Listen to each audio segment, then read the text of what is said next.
तो weighing machine और apparent wait क्या होता है, ध्यान समझ लीजिएगा।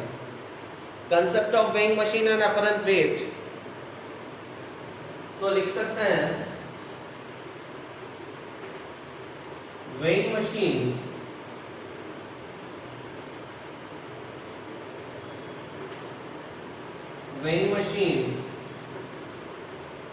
always measures the normal reaction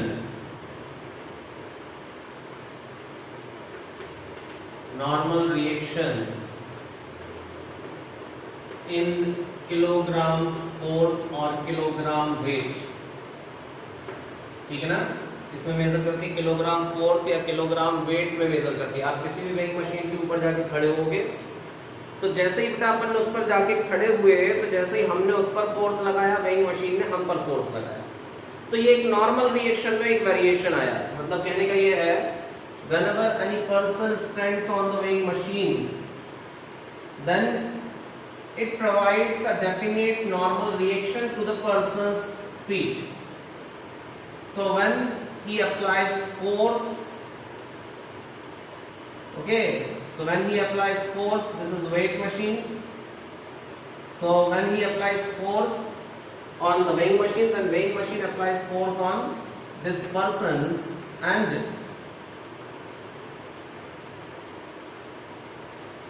if this system is at rest, then the normal reaction is equivalent to the weight of the person. ठीक है ना। नॉर्मल रिएक्शन क्या होगा, उस व्यक्ति के वेट के इक्वल होगा। Then normal reaction is equivalent to the weight of the person. ठीक, तो ध्यान से समझ लीजिएगा। अगर हम किसी भी एक वेइंग मशीन पर रीडिंग मेजर करते हैं तो वो उसकी नॉर्मल रिएक्शन को मेजर करता है, और जो नॉर्मल रिएक्शन हम मेजर करते हैं, it is necessary that it measure this value in kilogram force. That means 1 kilogram force is equal to 9.8 newton. अपन लोगों ने पढ़ा हुआ है ना, ये 1 kilogram force is equal to 9.8 Newton.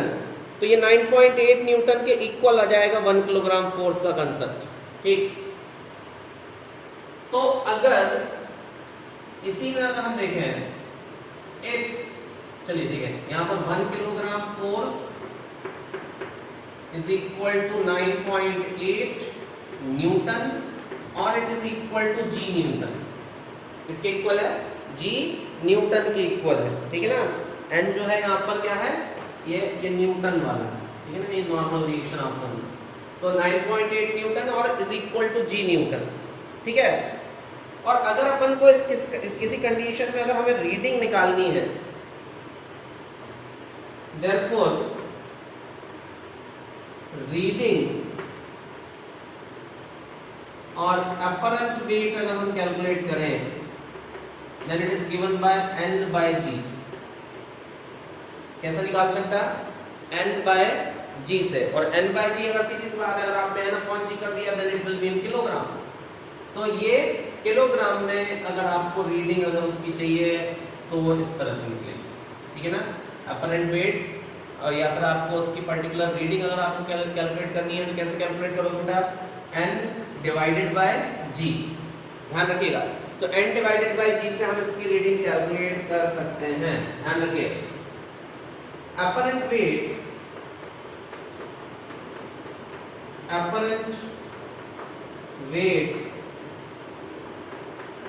of any object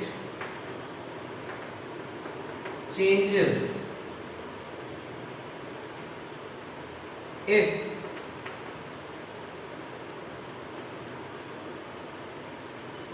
person is in accelerated frame, if person is in accelerated frame, अगर वो जो व्यक्ति है वो अगर accelerated frame में है तो उस केस में हम यहाँ लिख सकते हैं apparent weight of any object changes if person is in accelerated frame। मतलब किसी व्यक्ति को अपना वजन घटता बढ़ता हुआ महसूस होता है। apparent weight क्या, जो आपको महसूस होता है, अगर आप रेस्ट पर हैं, ध्यान रखिए, अगर आप रेस्ट पर हैं तो उस केस में आपको आपका जो वेट है वही फील हो रहा होगा। लेकिन अगर आप मान लो किसी एक लिफ्ट के अंदर ऊपर नीचे अगर तेजी से मूव होते हैं तो आपको अपने वेट में कमी या बढ़ता हुआ महसूस हो सकता है। तो ये कंडीशन इसमें बनती है, लिख लीजिए।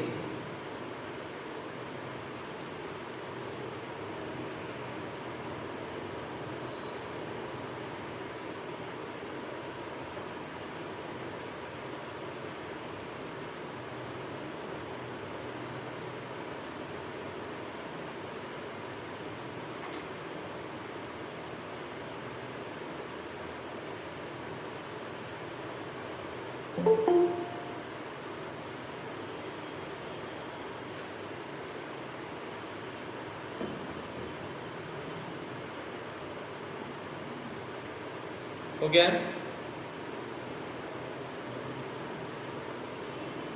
ये गणेश चतुर्थी की आपको भी शुभकामनाएं।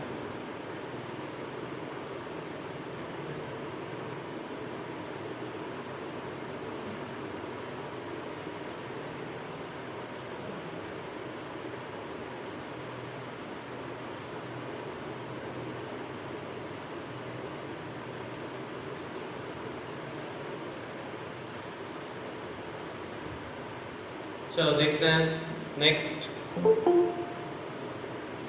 अब अगर हम इसमें ये कंडीशन कंसिडर कर लें, for example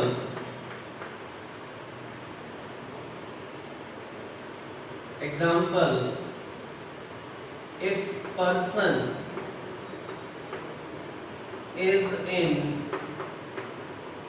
is in a lift, अगर कोई व्यक्ति एक लिफ्ट के अंदर हो, if person is in a lift और and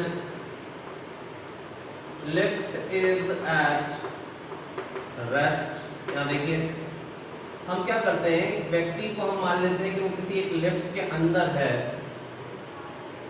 and lift is at rest, तो यहाँ पर ये एक लिफ्ट मान ली,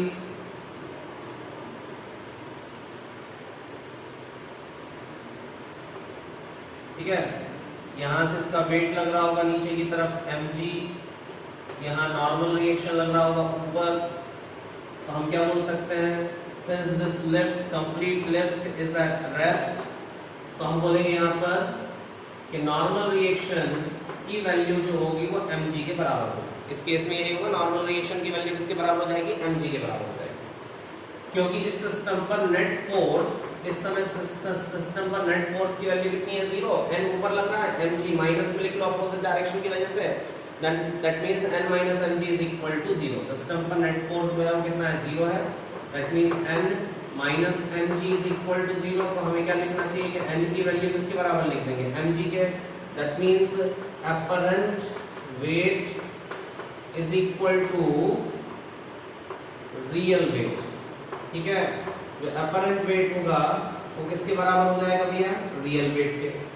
इसी में अगर हम सेकंड एग्जांपल लिखें, सेकंड एग्जांपल अगर अपन लिखें, if lift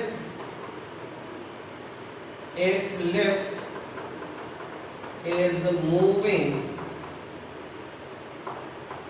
upward with uniform velocity, अगर लिफ्ट जो है वो ऊपर जाती है with uniform velocity, lift is moving upward with uniform velocity, तो अगर लिफ्ट ऊपर की तरफ जा रही है किसी एक यूनिफॉर्म वेलोसिटी से, suppose this lift is moving upward with uniform velocity, अगर यूनिफॉर्म वेलोसिटी है तो एक्सेलरेशन इस केस में 0 है, वेलोसिटी कैसी है, कांस्टेंट है, तो एक्सेलरेशन इस केस में कितना होगा, 0, और ये व्यक्ति इसके अंदर अभी फिर से वैसा का वैसे ही खड़ा हुआ है।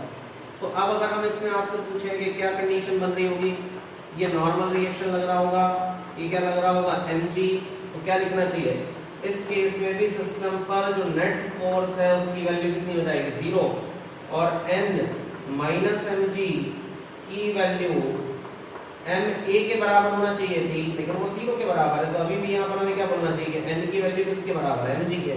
तो अगर लिफ्ट कांस्टेंट वेलोसिटी से ऊपर जाती है, अगर लिफ्ट कांस्टेंट वेलोसिटी से ऊपर की तरफ जा रही है, तो ध्यान रखिएगा, अगर लिफ्ट कांस्टेंट वेलोसिटी से ऊपर की तरफ जा रही है तो उस केस में, in that case apparent wait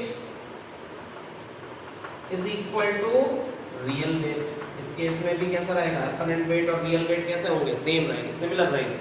apparent weight is found equal to real weight. ये समझ में आ रहा है आपको? ठीक है ना? तो अपरेंट वेट और रियल वेट इस केस में भी सेम रहेंगे। फिर हम क्या कर सकते हैं, और देखिए एग्जांपल नंबर 3 हम यूज कर रहे हैं और उसमें हम बोले if lift is moving upward with acceleration a, अगर लिफ्ट जो है वो ऊपर जा रही है with an acceleration a, if lift is moving upward with an acceleration a, ठीक है, अगर लिफ्ट ऊपर की तरफ जाती है acceleration a से, तो नॉर्मल रिएक्शन लगेगा n, mg लग रहा होगा नीचे, lift is moving upward with an acceleration a। तो क्या लिखना चाहिए इस केस में जो नेट फोर्स है वो अब ma के बराबर होगा, 0 के बराबर नहीं होगा। इस केस में नेट फोर्स किसके बराबर होगा बेटा, ma के बराबर होगा। तो अब सिस्टम ऊपर जा रहा है, डायरेक्शन ऑफ मोशन हमेशा पॉजिटिव लेते हैं, n माइनस mg बराबर क्या लिखोगे, ma। मतलब n की वैल्यू क्या लिखोगे इस बार, आप लिखोगे ma प्लस g, इस तरफ लेके आ जाओगे तो ऐसे लिखोगे ना। तो अगर हम आपसे बोलेंगे कि रीडिंग क्या हुई इस केस की, तो रीडिंग इस केस में आप लिखोगे ma plus g upon g, ये इसकी रीडिंग आ जाएगी किलोग्राम में। तो अब आपको क्या बोलना चाहिए, नाउ, क्योंकि अगर आप देखो तो ये वैल्यू बढ़ गई, यहाँ पर जो n की वैल्यू है वो बढ़ गई है, तो क्या लिख सकते हैं, since n increases, hence apparent weight is found greater than real weight। ठीक है, जो apparent weight है वो real weight से ज्यादा होगा। क्लियर? दैट मीन्स उस व्यक्ति को अपने आप में भारीपन महसूस होगा, भारी सा लगेगा उसका शरीर। उसको लिख लीजिए।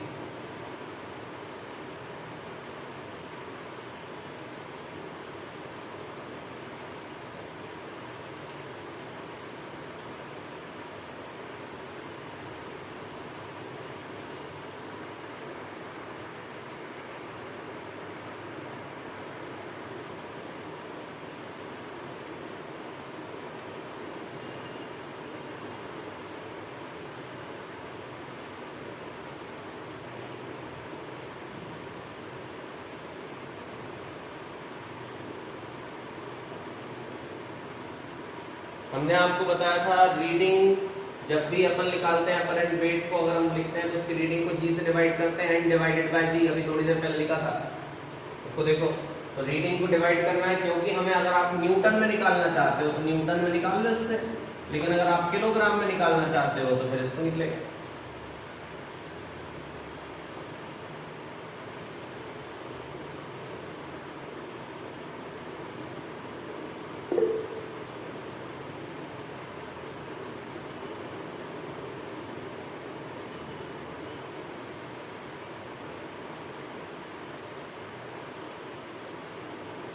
केमिस्ट्री में रावत सर का समझ में आ रहा है कि नहीं आ रहा है?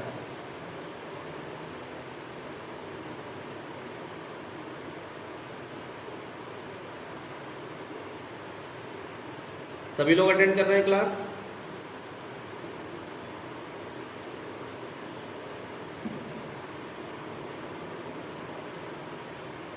हाँ, सभी लोग करें अटेंड। डाउट क्लियर नहीं हो पा रहे हैं तो उनको एक दिन मैसेज कर दो, तो आप लोगों के ना डाउट क्लास अलग से लगा देंगे। अपने अपने डाउट मैसेज कर दो, और एकदम बीच में नहीं बता पाते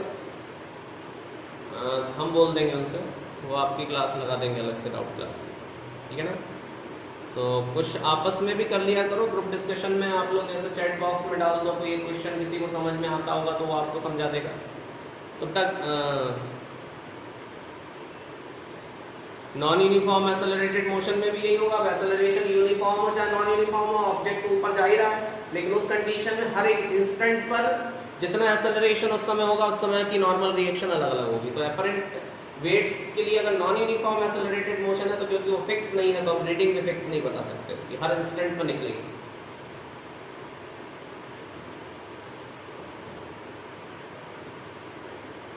अब सर्कुलर मोशन का बनाएंगे, चैप्टर है आप लोगों का सर्कुलर मोशन, पढ़ेंगे उसको।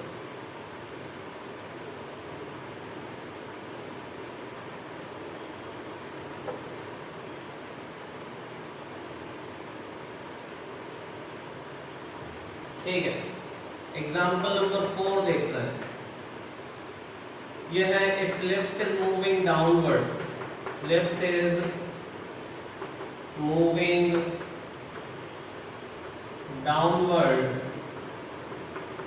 विथ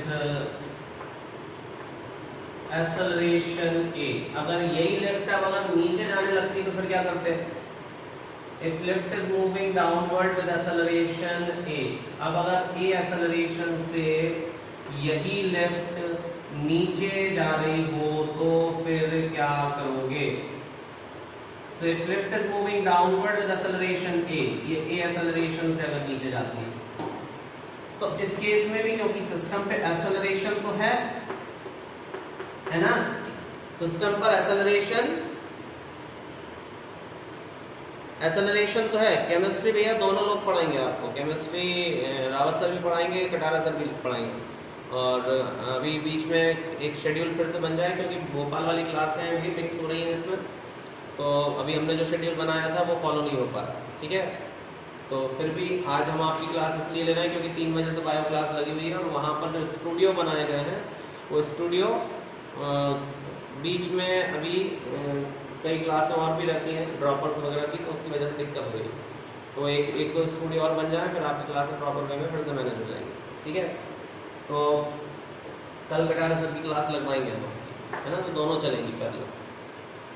तो देखिए यहाँ पर क्या कंडीशन बन रही है, एक्सेलरेशन a है और ये कंडीशन है। अब अगर हम आपसे बोलते हैं इस केस में नेट फोर्स जो है सिस्टम पर, वो नेट फोर्स सिस्टम पर इस समय फिर से ma है, लेकिन इस बार आप लिखोगे ना, क्योंकि डायरेक्शन ऑफ मोशन को हमेशा पॉजिटिव लेना है तो नीचे वाला फोर्स पहले आएगा।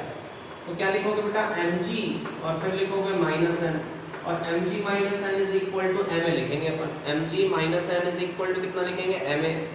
तो जब mg minus n is equal to ma लिखोगे तो सीधी सी बात है, आप इसको इधर ले जाओ, इसको इधर ले आना, हम उल्टा लिख देते हैं। इसको लिखोगे आप mg माइनस n, तो जो n की वैल्यू आएगी वो आ जाएगी m g माइनस है, ठीक है ना। ये कितनी आएगी n की वैल्यू, m g माइनस है। अगर आप देखो यहाँ पर तो एक प्रकार से यही इसी केस में ये g से माइनस हो रहा है a, that means normal reaction decrease हो रही है। रीडिंग अगर आप लिखोगे तो वही डिवाइड करके लिख लेना, है ना। तो n इज डिक्रीजिंग,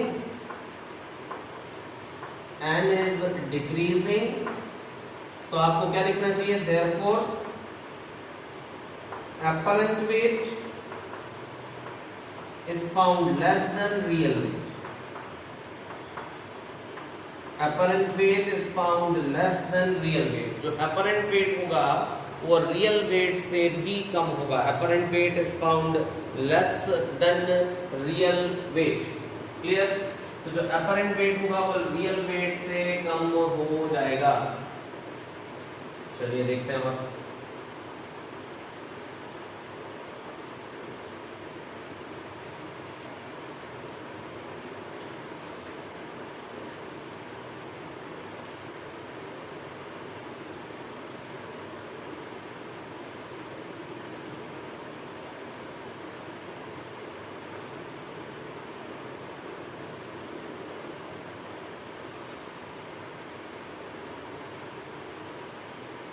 ठीक है, यहाँ ये लगेगा नॉर्मल रिएक्शन, यहाँ ये लगेगा mg, और इस बार बोल रहे हैं हम if lift is moving downward left जो है वो नीचे जा रही है विद एन एक्सेलरेशन g। पहले किससे गई थी एक्सेलरेशन a से, अब इस बार वेइंग मशीन नॉर्मल रिएक्शन क्यों शो करती है? चलो आप लोग से तो बोले आपके कोई कंधे पे खड़ा हो जाए या आपके हाथों पे कोई खड़ा हो जाए तो आप क्या करोगे? उस पर क्या करोगे? ऊपर फोर्स लगाओगे ना। वो आप पे लगा रहा होगा, आप पूरी ताकत से ऊपर फोर्स लगा रहे होगे। तो जब ऊपर फोर्स लगा रहे होगे तो आप जो फोर्स लगा रहे हो वो क्या है? जो उस ऑब्जेक्ट पे लगाया गया, तो ये आपका फोर्स है। तो जब आप वेइंग मशीन पे खड़े होते हो तो वेइंग मशीन क्या करती है? वो फोर्स लगाती है जो, जैसे आप एक स्प्रिंग पे खड़े हो जाओ तो स्प्रिंग ऊपर की तरफ फोर्स लगाएगी ना, तो वैसे ही एक स्प्रिंग उसके अंदर लगी हुई है। जैसे ही आप उसमें फोर्स होते हो तो वो स्प्रिंग पर ऊपर की तरफ फोर्स लगा, जैसे ही वो स्प्रिंग पर फोर्स लगता है तो वो उसकी रीडिंग शो करने लगता है, ठीक है ना। तो ये इस तरह का उसमें कैलकुलेशन बनता है। अब वो इसका वो देखेंगे। अब इस केस में अगर हम बोले तो इस केस में भी नेट फोर्स अब ma के बराबर है, जीरो तो नहीं है। तो अब आप इसको क्या लिखोगे? mg minus n is equal to ma, ठीक है।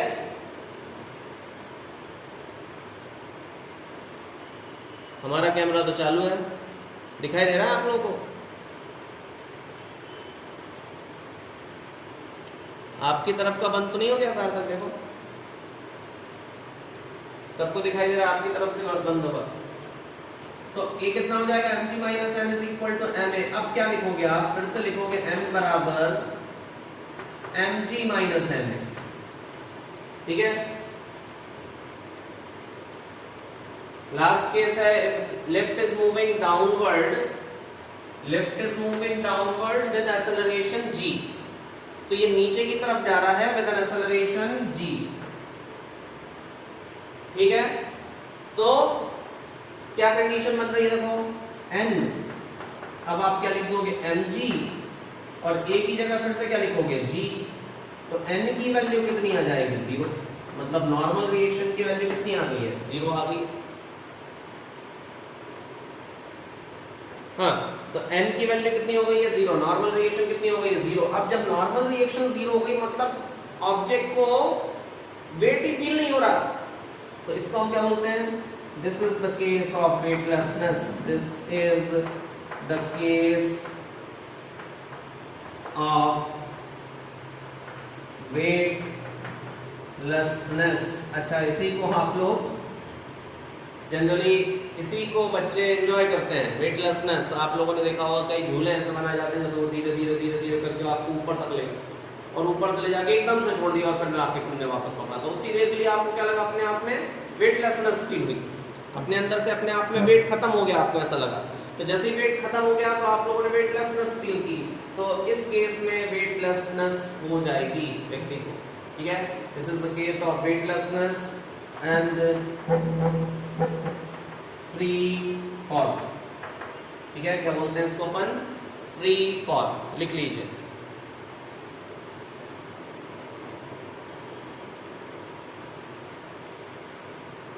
इसमें डाटा कितना क्या कंज्यूम हो रहा है आप लोगों को बताएं?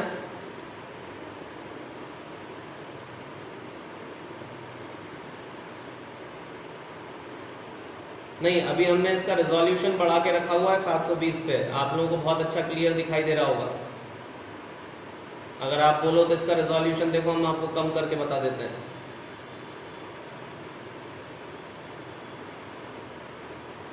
नहीं, ये तो अभी 360 पे ही चल रहा है और 350 MB टिल नाउ। इसका अगर हम रेजोल्यूशन बढ़ा देंगे तो फिर शायद थोड़ा सा डाटा ज़्यादा कंज्यूम होने लगेगा। अभी ये कम है।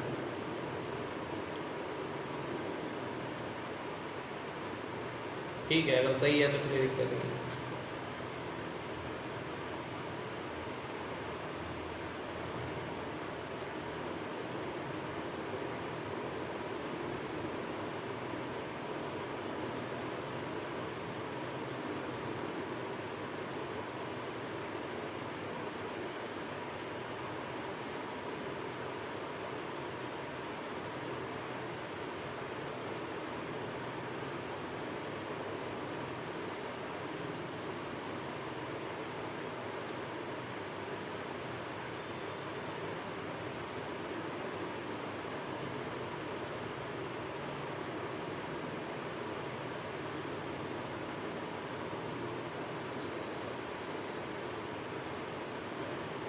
एक और केस लिख लेते हैं, 5 हो गए हैं।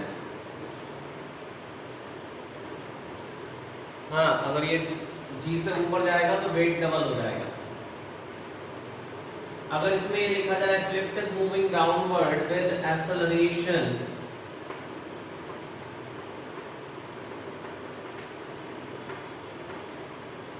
Greater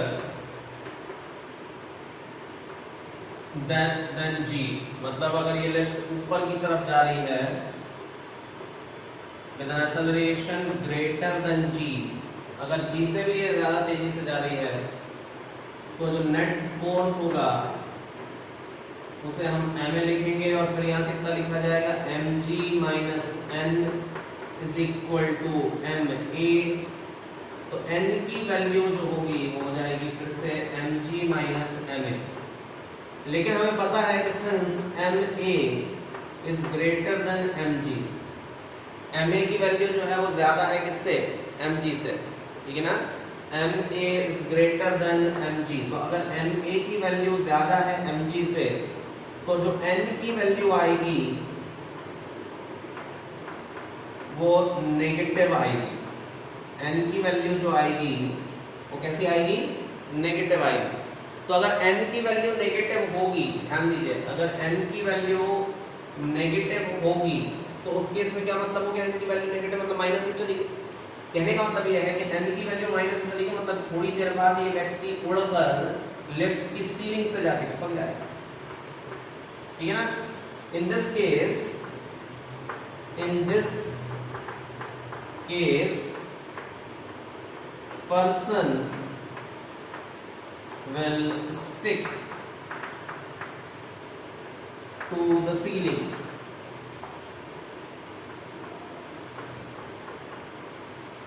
Okay, person will stick to the ceiling. Ceiling से जाकर वो टकरा जाएगा, ऊपर ही उड़ जाएगा, और अगर ये नहीं होता तो बाहर निकल जाएगा, ठीक है, क्योंकि वो तो जी से ही आ रहा है, ये उससे ज्यादा तेजी से नीचे जा रहा है, ठीक है।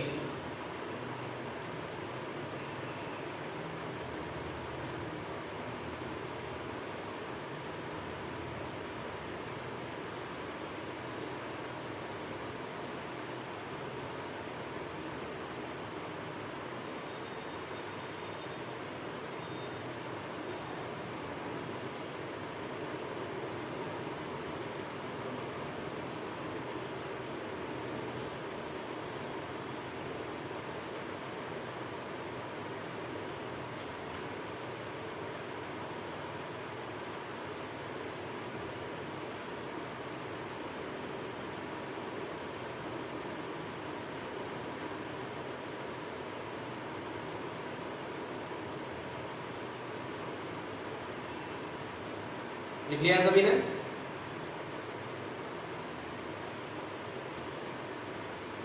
अगर आप इसका स्क्रीनशॉट लो तो स्क्रीनशॉट को से आप लोग लिख जरूर लेना, कोशिश करो यहीं से कंप्लीट होता चले।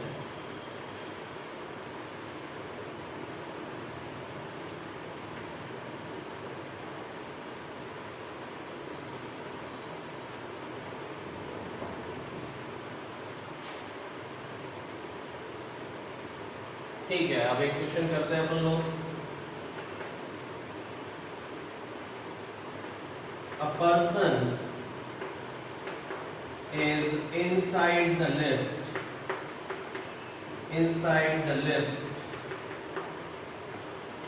and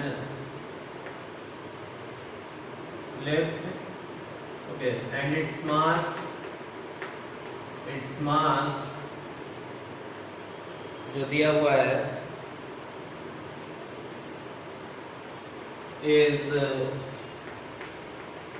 60 kg and its mass is 60 kg.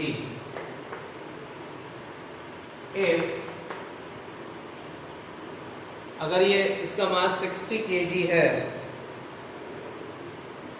if lift is moving upward, lift is moving upward with acceleration 2 meter per second square. If lift is moving upward with acceleration 2 meter पर second square. अगर lift ऊपर की तरफ जाती है then acceleration 2 meter पर second square. Then find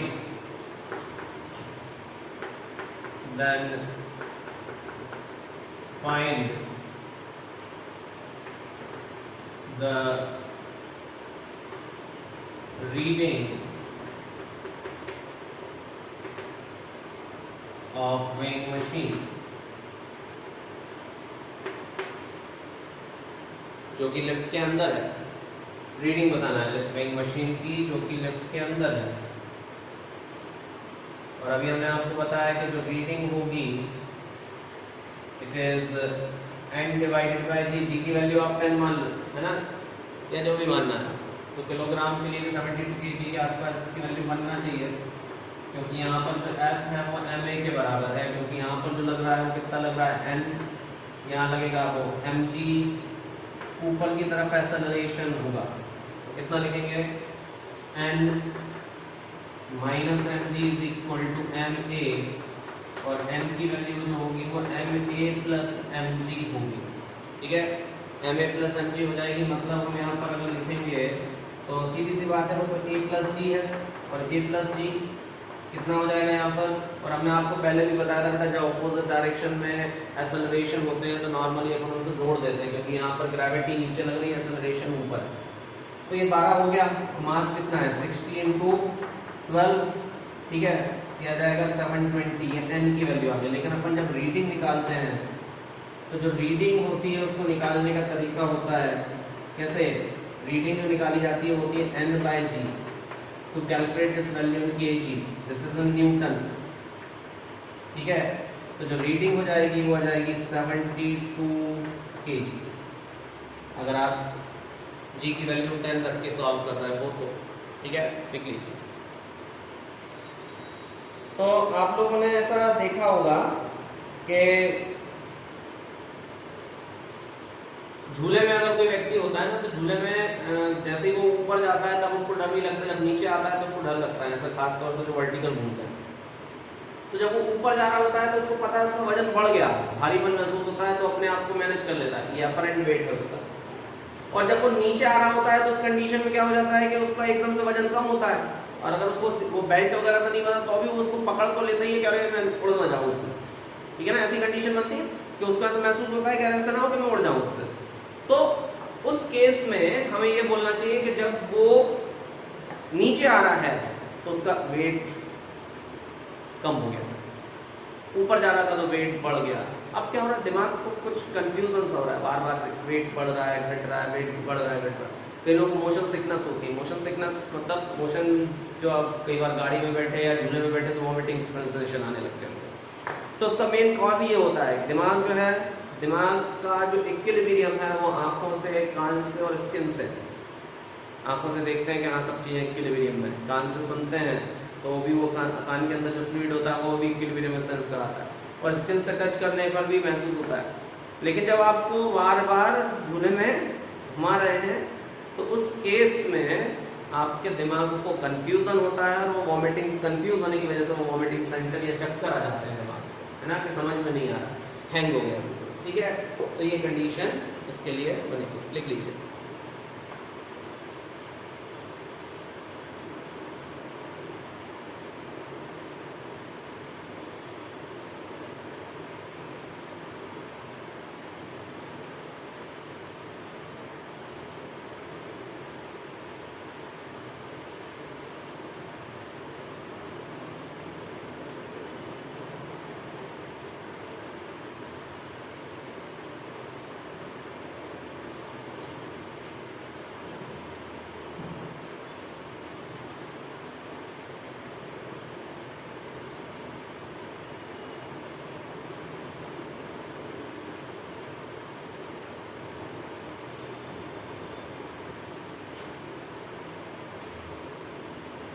ठीक है, तो नेक्स्ट हम लिखते हैं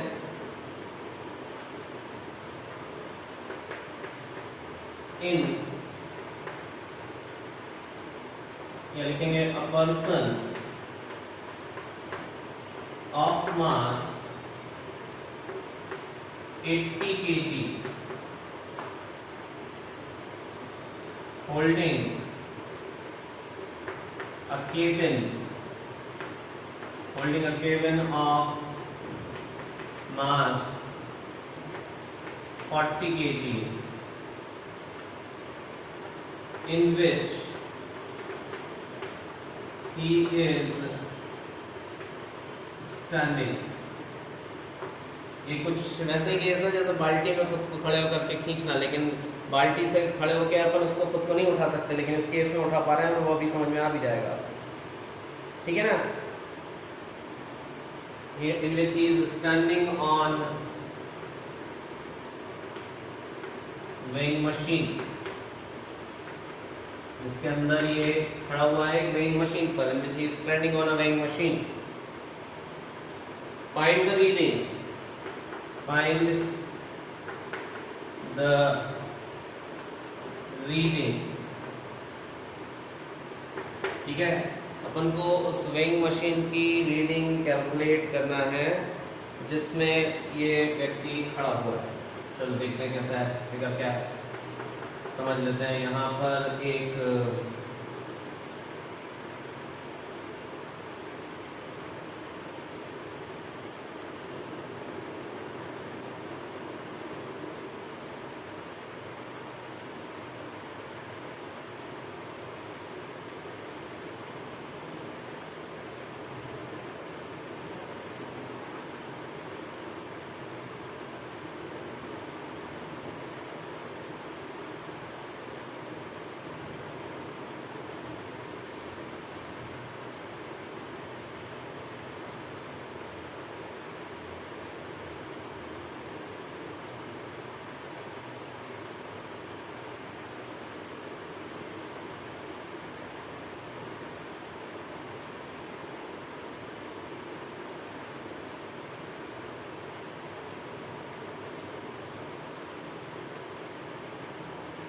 केबिन बड़ा बनाना पड़ेगा, है 50 से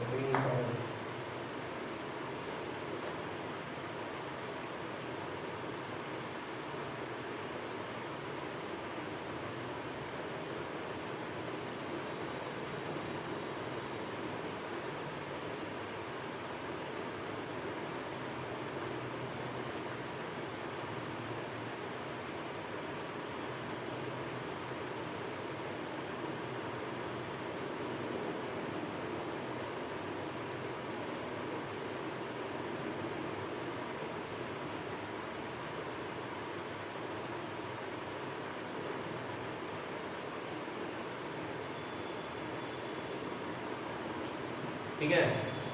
कुछ ये कंडीशन बनी हुई है, इस केबिन को ही ऊपर की तरफ खींच रहा है और नीचे वेइंग मशीन रखी हुई है।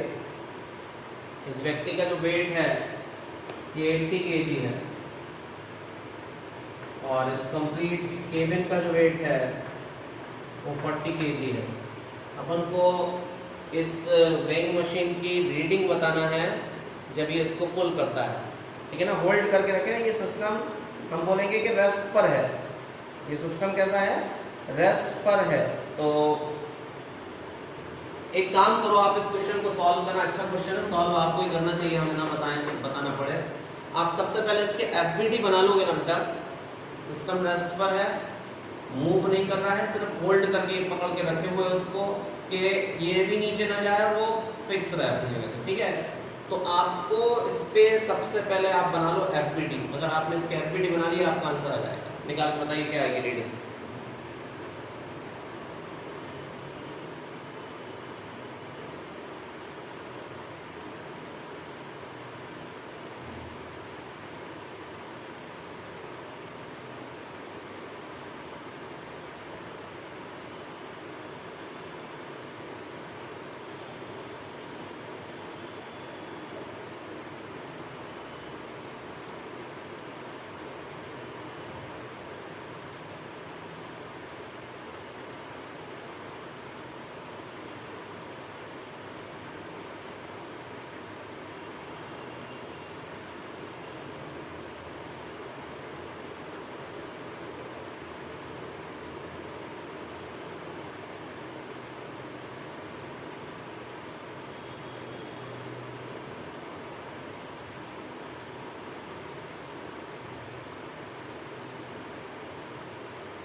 निकला कुछ आंसर?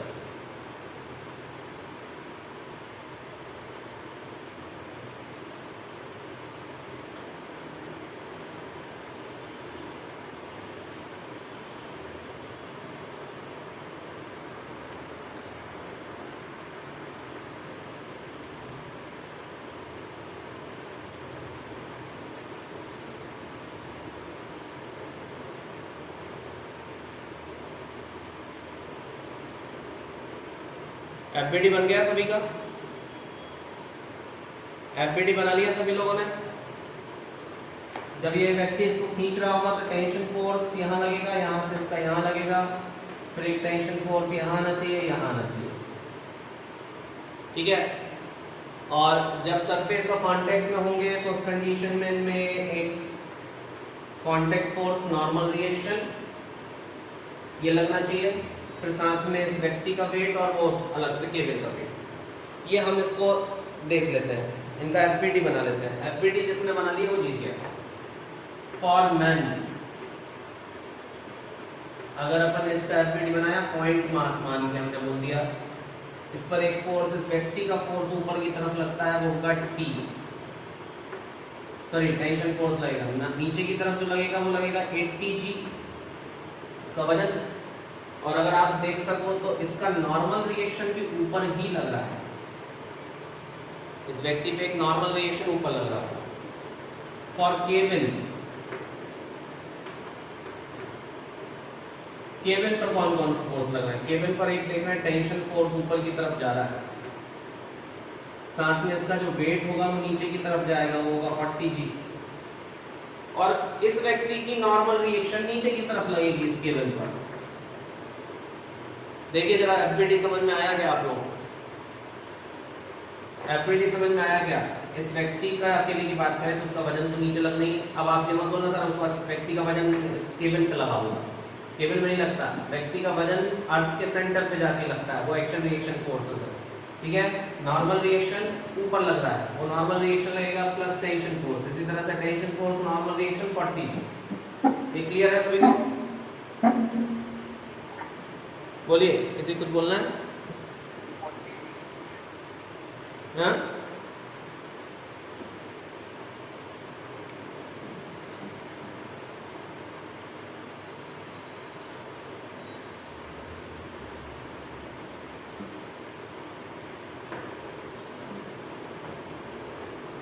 जी कैसे आया?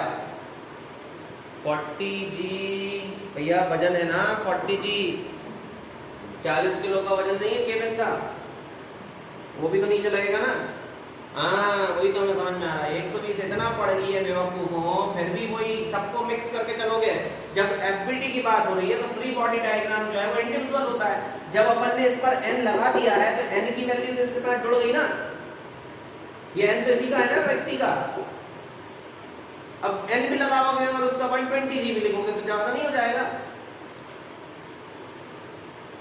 ये n किसका है? नॉर्मल रिएक्शन किसका है? इस व्यक्ति का है ना। तो इस व्यक्ति की कांटेक्ट फोर्स की वजह से ये नॉर्मल रिएक्शन जुड़ा है, तो ये अपन ने इसमें जोड़ दिया ना n, और जब ये n अपन ने इसमें जोड़ दिया तो ऑटोमेटिकली जुड़ जाता है ना। अपन जब एफबीडी निकालते हैं तो सिंपल बिल्कुल अलग अलग सेपरेट वो निकालते हैं कि नहीं निकालते? एक दूसरे में मिक्स करने की क्या जरूरत है? ठीक है। अब यहाँ पर अगर अपन लिखेंगे t और जो n है, और t और n की वैल्यू कितनी हो जाएगी? 80G हो जाएगी। और इस वाले केस में अगर हम लिखेंगे तो t is equal to n plus 40G हो जाएगा। अब अगर आप इसको जोड़ दो तो इस वाले वेक्टर को आप बदलना होगा तो ये तो हो जाएगा 2t, n से n कैंसिल हो जाएगा और ये हो जाएगा 120G। कितना हो जाएगा ये? 120G। अब जब 120G की वैल्यू हो गई बेटा तो हम टेंशन फोर्स तो बोल सकते हैं कि कितना हो गया? 60G। और G की वैल्यू अगर आप चाहो तो 10 भी रख सकते हो। 60G ये वैल्यू आ गई। अब अपन को निकालना है, अपन को निकालना है नॉर्मल रिएक्शन। तो आप इसमें से किसी भी क्वेश्चन में T की वैल्यू रख दो। ये एक इक्वेशन फर्स्ट है, किसी का वही स्पीकर चालू अपनी तरफ से बंद करके अगर उसको आवाज आ रही है तो T अपन n निकालना है ना, तो T plus n is equal to 80g अगर अपन लिखेंगे तो t की वैल्यू रखोगे 60g plus n is equal to 80g। तो हम इसको क्या बोल सकते हैं, जो n की वैल्यू हो गई है 80g माइनस 60g, ये हो गई है 20g वैल्यू। ठीक है, और अगर आपको रीडिंग निकालनी है तो रीडिंग आप निकालोगे, वो लिखोगे 20g बाई g, तो ये आ जाएगा 20 kg। इसका ये आंसर होगा, कितना आएगा 20 kg, लिख लीजिए।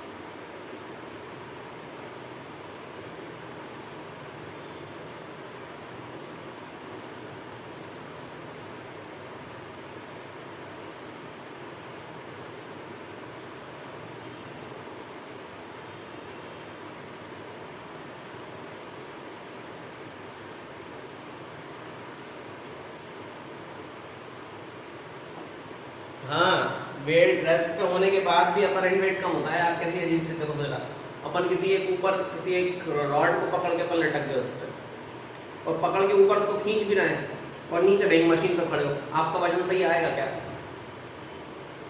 हा? बस तो यही है।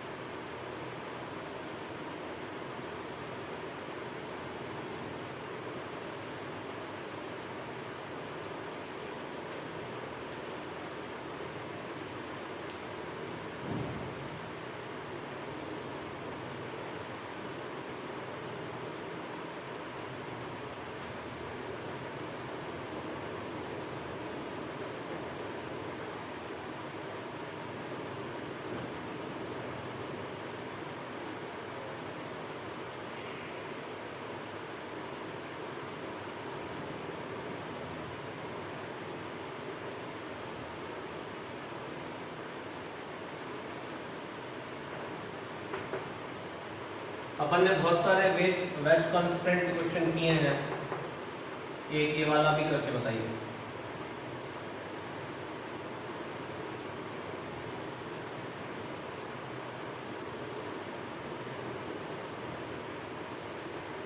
ये मत करो अभी,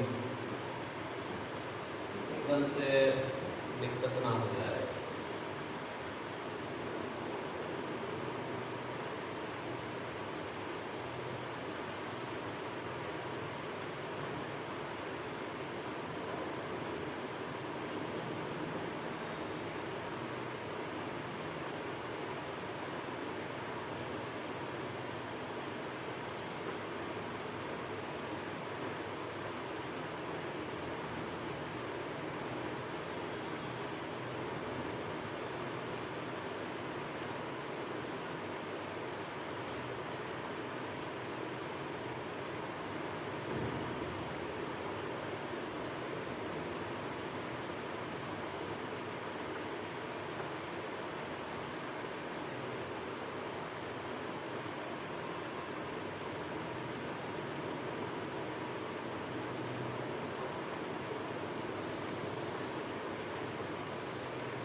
ठीक है, ये आपके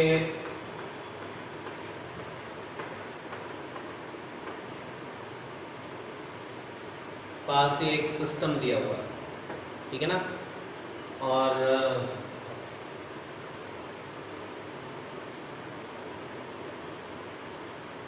क्वेश्चन है फाइंड एक्सेलरेशन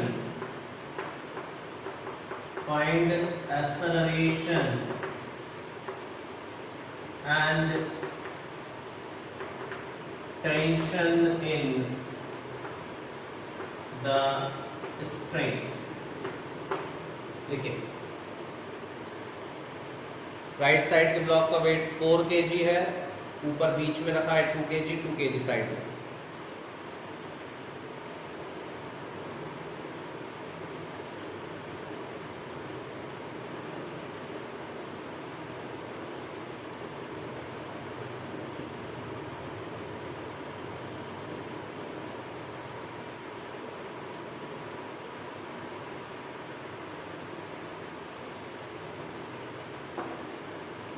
सरफेस जो है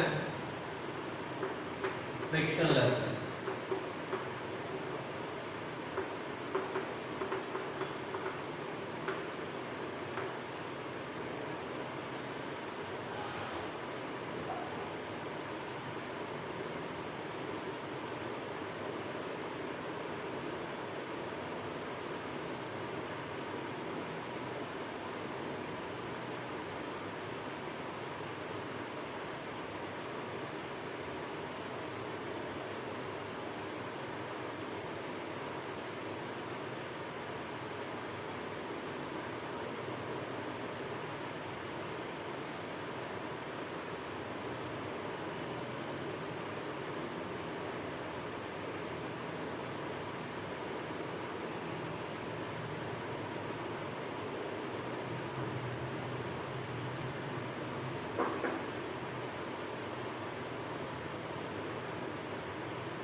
ठीक है, तो ये वाला हिस्सा हमें डेफिनेटली बोलना चाहिए नीचे जाएगा और ये वाला हिस्सा डेफिनेटली ऊपर जाएगा, and then it moves in this direction. तो अगर हम लिखेंगे इक्वेशन फॉर 4 kg ब्लॉक, क्या लिखना चाहिए आपको 4 kg ब्लॉक के लिए? ध्यान दीजिएगा, सिस्टम पर नेट फोर्स तो ma के बराबर है ही, जीरो तो है ही नहीं, तो अपन को लिखेंगे उसको क्या, 4g minus T1 is equal to 4a। अच्छा ध्यान दो जरा, यहाँ से यहाँ तक रस्सी बिल्कुल इनएक्सटेंसिबल है, तो अगर जितना ये यहाँ से शिफ्ट होगा उतना ही ये यहाँ शिफ्ट होगा। मतलब अगर हमने बोल दिया यहाँ से ये x शिफ्ट हुआ तो ये यहाँ से y शिफ्ट हुआ, तो x और y की वैल्यू कैसी होगी, सेम। इनएक्सटेंसिबल स्ट्रिंग है इसलिए एक्सेलरेशन सब जगह कैसा होगा, सेम। ठीक है, तो अब कंडीशन देख लीजिए कि 4g minus T1 is equal to 4a हो गया। 4g minus T1 is equal to कितना हो गया, 4a हो जाएगा। तो 4g minus T1 is equal to 4a, फिर क्या लिखेंगे, T1 minus T2 is equal to 2a, और फिर क्या लिखेंगे, T2 minus 2g is equal to 2a। इन सबको जोड़ दो, तो T1 से T1, T2 से T2, 4g में से 2g गया तो कितना बचा, 2g, और इस कंडीशन में 4 2 6 8a हो गया। ठीक है ना, तो इस केस में जो एक्सेलरेशन आ जाएगा वो आ जाएगा 20/8। ठीक है, 20/8 मतलब हमें इसको बोलना चाहिए, ये हो जाएगा एक्सेलरेशन 2.5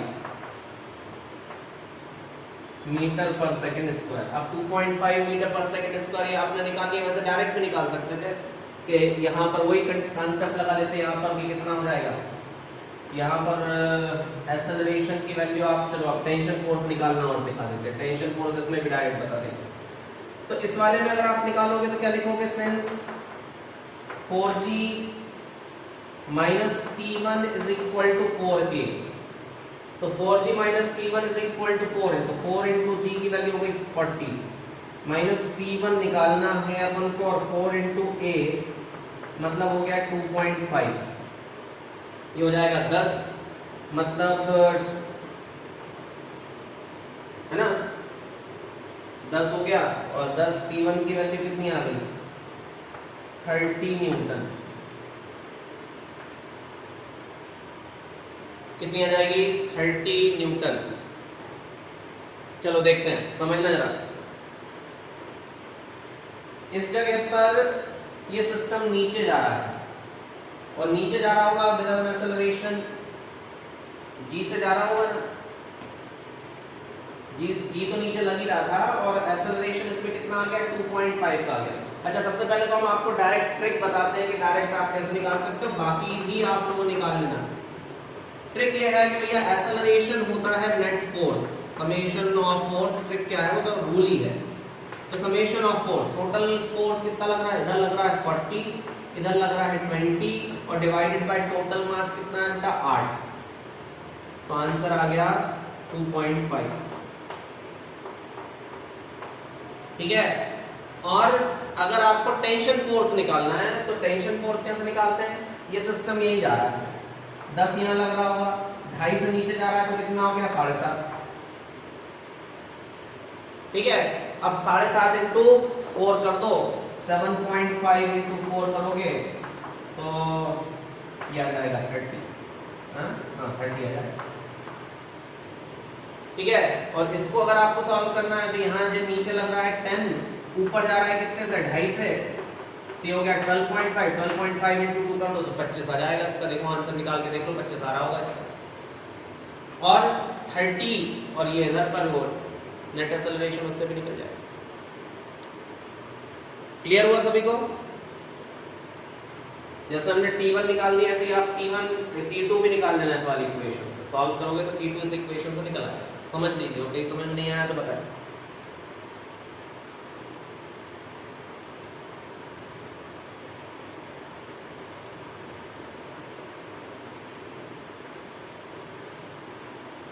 हमने आपको दोनों मेथड सिंपल बताए हैं, इससे और जल्दी निकल जाता है। फुल फॉर्म ये है इसका।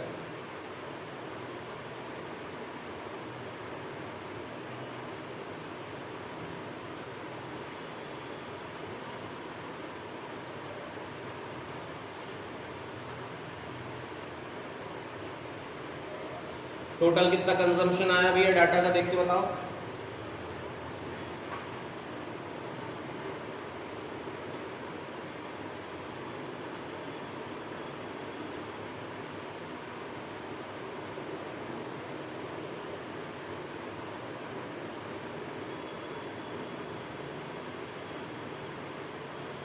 टोटल कंजम्पशन कितना 550 MB आया। हाँ तो ठीक है, उससे तो कम ही लग रहा है। इसमें अपना कितना 700-800 लग जाता है ना।